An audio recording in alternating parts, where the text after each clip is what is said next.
Welcome back. All right, if you're a fan of the Rocket Man, get ready for a special tribute to Elton John happening this weekend in Royal Oak. It is called Tom's Elton Tribute, and you can catch it this Saturday at 7:15 at the Royal Oak Music Theater. And joining me now via Zoom is the star of the show, Tom Cridland. Tom, thank you so much for taking a break from your U.S. tour to talk with me. We really appreciate it.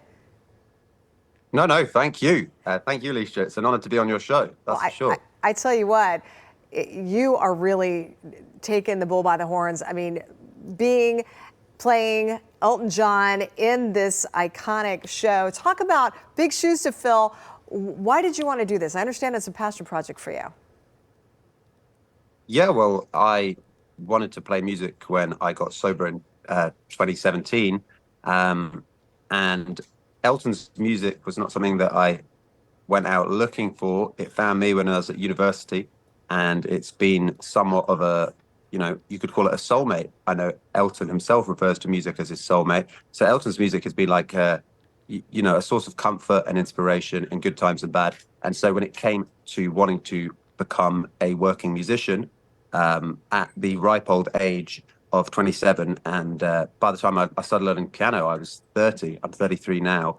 I think it was a wise choice to choose music that has stayed with me throughout, all my life since I was 18 years old. And they're just timeless songs. And so I feel very authentic, it's very true to myself to play these songs. So it's not just a grand plan, it's something that's very natural. I mean, you said that Elton John's music literally saved your life, as you were referencing there. Yeah, well, because I had a drinking problem, I thought, a good way of getting over that, a good way of getting sober would be to take up playing music. So that's why I decided to learn the piano. It was so that I could be productive, so that I could be useful. Before that, I was of the mindset of work hard, play hard, and I was, I had a clothing business, but in the evenings I was getting too drunk, what were originally happy memories of drinking at university and stuff were just turning into me taking it too far, and it wasn't fair on my then girlfriend, now wife, who's also our road manager and tour manager and everything. She runs the whole of this operation, and I just play and sing Elton's amazing music. So I'm a very lucky man. You are living the dream then. Thank you so much for sharing all of that. I'm sure you're inspiring others out there. Talk a little bit about your U.S. tour right now.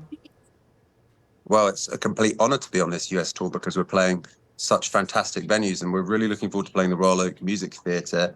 And to give people a bit of background, like I said, I learned piano during the lockdown. We played our first gig as a band 2 years ago in January 2022 in a bar in New Orleans. And we were doing it as kind of like a hobby, as I said, something to get sober. And then, I've got good enough to play in a pub. I've got good enough to play in a bar. Let's go out and do an American road trip. And then one thing led to another. And now we find ourselves in an incredible position in terms of being able to play venues like the Royal Oak Music Theatre, because this just started as a passion project. Like I say, it's not affiliated with some big corporate entertainment group. It's not part of any grand plan. It's just we kept on progressing over the last 2 years. And I think that's because, I'm friends with Elton's drummer, Nigel Olsson. So I've been to see Elton over 50 times. Like I said, I've been listening to the music since I was 18. Right. And I just wanted to play music that I know really well and that I've actually studied, and I put 10,000 hours, or more into listening to this. Right. So, and I have to ask you, because we have less than a minute left. You actually met Elton John not too long ago? Yeah, I met him in March of 2023, so March last year, at his Oscar party in Los Angeles. And I was very fortunate to be invited. They invite a lot of people to try and raise funds for the AIDS Foundation, but I just lucked out. I was on the table next to him. So my wife, Deborah, went over and we had a nice conversation. And being friends with Nigel, Elton's drummer, I don't like to trouble Elton when I'm backstage. So nice to meet him after all this time. What was that exchange like? What did you say? What did he say to you? We talked only about sobriety. I did not trouble him with the Tom's Elton tribute project, because I'm sure he gets bugged a lot about music. So he was very gracious and very supportive, and was very encouraging about me keeping going and staying sober. and him and Deborah, were talking about how he had been so inspirational just in terms of his example in being a sober man.